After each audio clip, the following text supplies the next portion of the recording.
Welcome back. We've got lesson 31 here for you.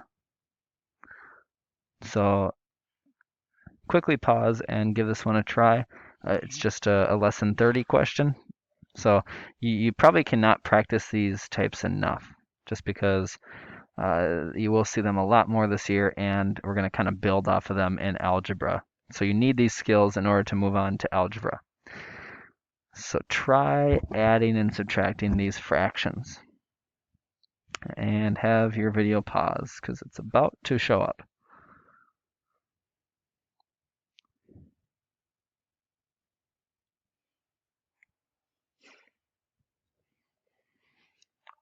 So looking at these circled numbers, I want the LCM here, least common multiple of those three numbers, or it would just be the LCD of like the fractions, the least common denominator. So we use the LCM here in order to find the LCD, the least common denominator. So looking at these, I could list out their multiples if that helps you.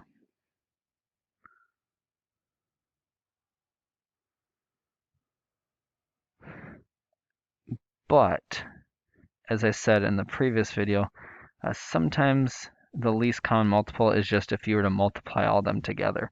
So you got to figure out when it's worth your time to do that. So sometimes it's worth trying to figure out what the LCM is. Other times it just, well, I need to multiply all these. To find the LCM, remember that was using like the factor trees, and these don't really have any factor trees. Like 4 is just 2 and 2. So the LCM was just to look at each column and figure out which column has the most 2's. Well, that's the middle one. Which has the most 3's? The first one. Which has the most 5's? The last one. So really, here to find the LCM, you just have to multiply all these numbers together. So I want a denominator of, what is that? This is 20 times 3 is 60. So I need to look at this first one now. What do I need to multiply that by to get to 60? That's going to be 20 on the top and the bottom, and that's our big 1, remember. When I multiply anything by 1, it's not changing the value. So that's why it's called a big 1. You're just multiplying 2/3 by 1. So that is 40 over 60 plus, now I'm moving on to 3/4, thinking of the big 1 I'm multiplying by there. I feel like this isn't as common of a math fact. We got 15 over 15 there. So 3 times 15 is 45. And then subtracting 5 times what equals 60? That'd be 5 times 12. So now, because I have this common denominator across the bottom, I can now just add and subtract up top. So 40 plus 45 is 85 minus 12. That's going to give us 73. And that's fine to have an improper fraction as an answer. 73 over 60. Nothing wrong with that. You can write 1 and 13/60ths, but then you might make a mistake. So I encourage you just to leave it as improper, but don't forget to be reducing your answers when you got fractions. So lesson 31, I mean, that do now was from lesson 30. Now we're on to lesson 31. Just one simple objective, right? Order of operations. Wrong. It doesn't mean it's simple just because there's one objective. This is part of your foundation that you need to understand in order to be successful in all of your math classes. So just the order of how math works. And unfortunately, there's something that I know some of you might still be stuck on with it. So acronym means the letters where each letter stands for something. So I'm sure you've seen this, you've heard different acronyms for it, or heard different ways to remember it. The oldest one I've ever heard, like for years, and I think my parents heard, was the "Please excuse my dear Aunt Sally," but there's so many others out there.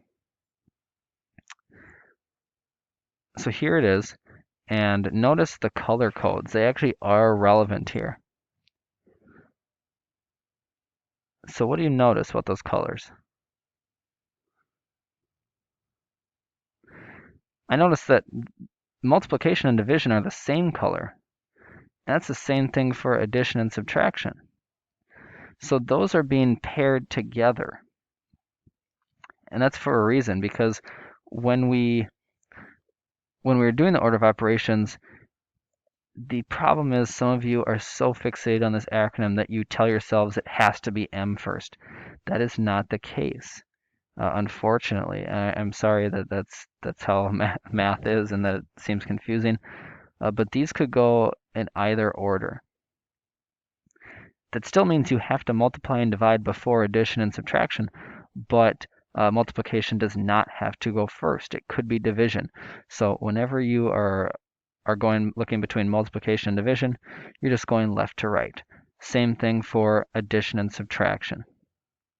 This isn't as relevant for addition and subtraction. The mistakes come with multiplication and division, overwhelmingly. So if you haven't really seen this much or aren't really familiar with it, I kind of just glossed over it. This is the order and how we do all of our arithmetic and operations in math class. And you got to have this foundation in order to be successful, as I said before.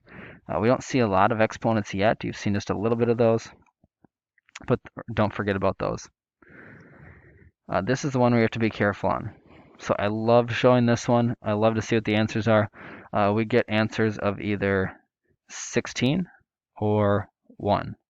So ask yourself, which one is it? Is it 16 or is it 1?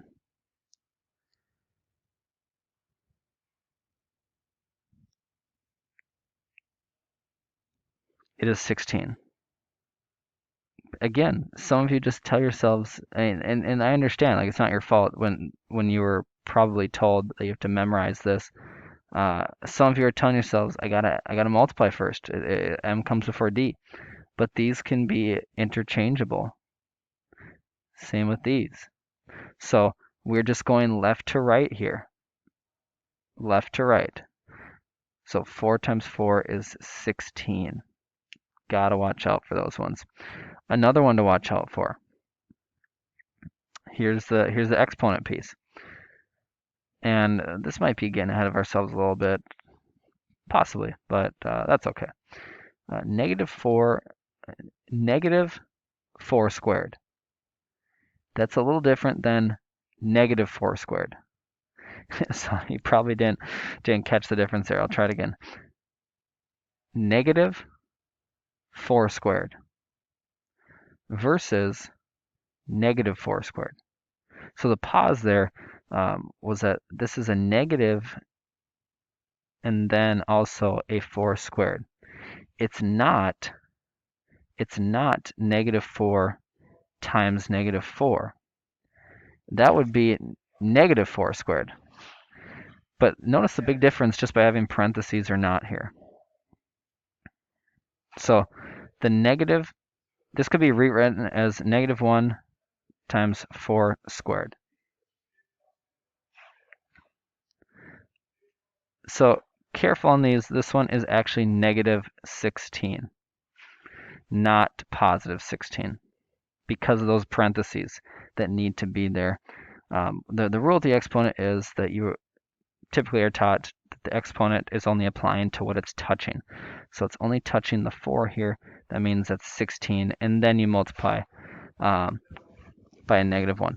So kind of makes sense with the order of operations, actually, because I can rewrite this as negative 1 times 4 squared. And the order of operations say to do exponents first. So that is 16. And then you do negative 1 times 16 is negative 16. So those are a couple of basics and some things to be watching out for. Again, I think the difficulty comes with like the multiplying and dividing, but we'll see here. Give this a try. I know I don't have a bunch of examples and a bunch of content to go through.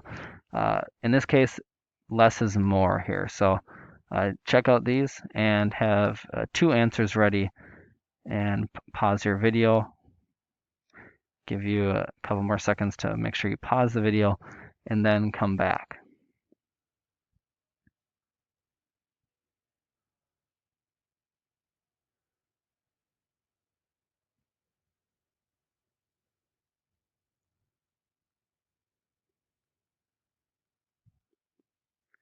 So here we've got our order of operations. There's no parentheses here, so don't have to worry about that.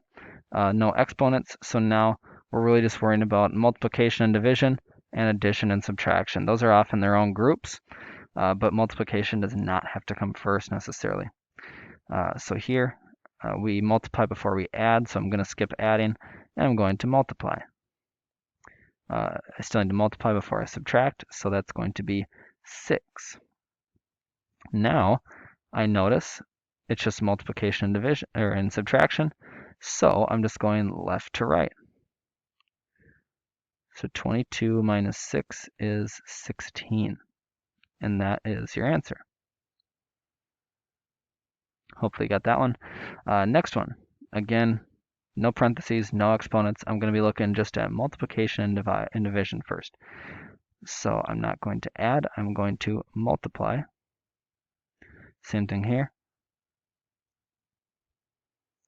And now I'm going to go left to right because it's addition and subtraction, and I get 20 minus 12, which is 8. So there you have it, lesson 31. Make sure you get that turned in by tomorrow, which is Friday the 6th. All 30 questions as usual, and please reach out with any questions you got. And I will see you tomorrow during the Zoom session.